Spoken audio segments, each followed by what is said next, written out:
Hari ini kita review luxury MPV Toyota Viewfire ZG 2.5 liter tahun 2016. ZG apa tu?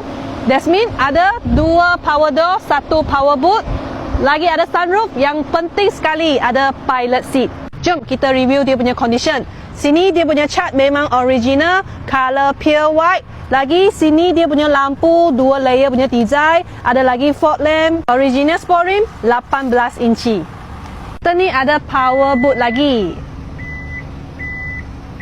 2 power door. Yang penting ada pilot seat. Ada sunroof. Ada lagi TV. Belakang sini ada lampu yang colourful. Lagi korang boleh tukar color dia lah. Ada 16 color. Keyless entry function. Kereta ni half leather seat. Sini leather, sini kain. Ada auto seat function. Kereta ni ada memory seat. Ada multi function steering siap dengan auto cruise system. Ada electrical handbrake dengan auto hold system. Lagi sini ada eco mode system. Okay guys, ini kereta sudah habis review.